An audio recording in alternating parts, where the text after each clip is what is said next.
There is one piece of advice that almost every one of us has always heard. Chhodo na, leave it. Dil mein mat le yaar. Move on. And honestly, I don't think it's bad advice. I just think it's incomplete. Because if letting go was so easy, why do some words stay with us for years together? Have you ever noticed that? Someone says something to you in passing, maybe your boss, maybe your partner, maybe a parent, maybe even a stranger, somebody you don't know. For them, it was just another sentence. But for you, that sentence somehow found a tone. You replay it while driving, you replay it before sleeping, you replay it after getting up, you replay it in the shower. And then one day, you catch yourself believing it. Maybe I am not really good enough. Maybe I ask too much. Maybe I should just learn to stay quiet. Kabhi kabhi na. I don't think we are carrying the words people said. I think we are carrying the meaning that we gave those words. After my video on Shiva's blue throat, somebody asked me a beautiful question. They said, if Shiva teaches us to hold the poison, what about letting go? Shouldn't we let our emotions go? I love that question because it made me realize we are talking about two different moments entirely. When I say hold, I'm not talking about holding on forever. I'm talking about not swallowing it immediately. There is a difference, a very important difference. Imagine कोई आपको खाना offer करता है. अब before you eat it, you can look at it, you can smell it, you can decide whether you want to eat it or not, whether it is good for you, maybe you are allergic to some of the things that are there, or whether it's even yours. But once you've swallowed it, it's inside you. It's a part of you. It's a part of your body. Now it's a very different conversation. I think emotions work in a very similar manner. Life is constantly offering us experiences. Some are beautiful, some are painful, some are confusing, some are unfair. And somewhere along the way, many of us learned to swallow first and understand later. Somebody criticizes us, we swallow. Somebody rejects us, we swallow. Somebody compares us to somebody else, we swallow it. Until one day, our body is carrying things that never really belong to us. You know what's interesting? Our body reacts much faster than our mind. The criticism comes, and immediately your heart starts beating faster.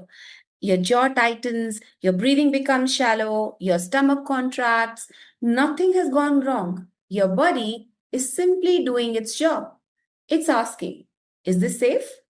But before the body has a chance to settle, our mind rushes in and see, you are not enough. And that's the moment I wish we could pause just for a breath. In yoga, it is said body, breath, and mind. And we jump from the body to the mind, missing out on the breath. When you pause just for a breath, it is not to deny what happened, not to pretend that it didn't hurt, but simply to say, let me understand this before I make it a part of who I am. I think in modern age we have become so uncomfortable with discomfort that we rush to conclusions. But what if we replaced certainty with curiosity? Instead of saying I'm a failure, what if we asked, why did this affect me so deeply? Instead of saying I'm too sensitive, what if we asked, what is this experience trying to show me? Curiosity changes everything because curiosity creates space. And in that space, wisdom quietly arrives. This is what fascinates me in the story of Shiva. Not that he drank the poison, it's what happened next. He didn't throw it back, he didn't swallow it, he held it. Whenever I think about that image, I don't see mythology anymore. I see emotional maturity. Life is always going to hand us poison. Criticism, failure, rejection, misunderstanding, loss. You and I don't get to choose it. You may call it unfair, but we don't get to choose it.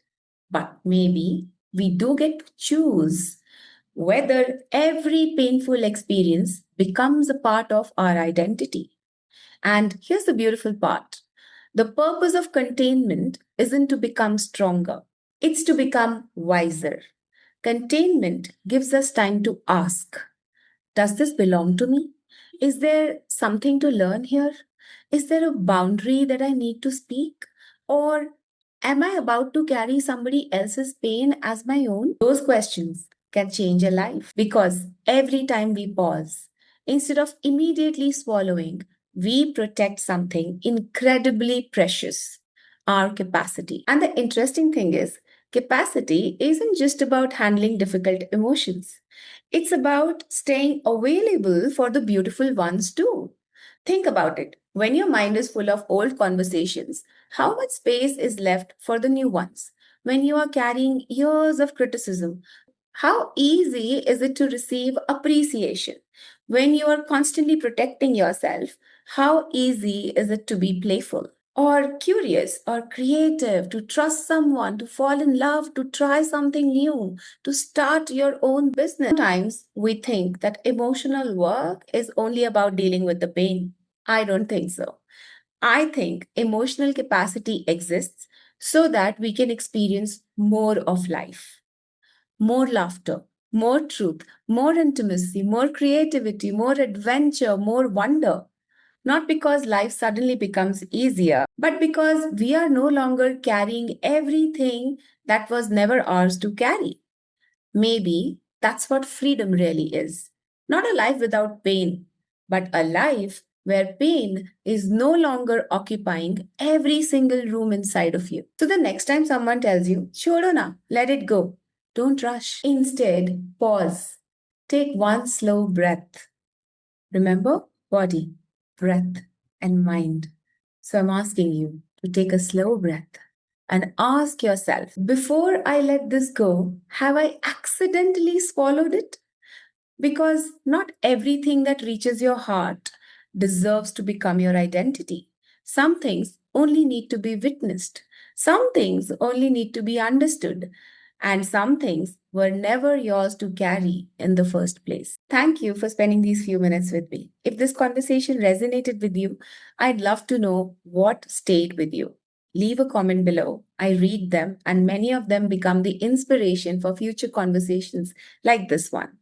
If you'd like to explore these ideas more deeply, I'd love to invite you to my upcoming masterclass where we explore emotional capacity, the relationship between body and the voice, and what it means to create a life that feels deeply meaningful and fully lived. And if you're looking for a more personalized support, you can also book a one on one clarity call with me.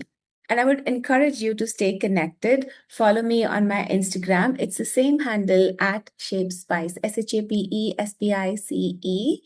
You'll find all the links in the description below. Until next time, take care of your body, trust your voice, and don't become smaller than the life that is waiting for you. Thank you and bye.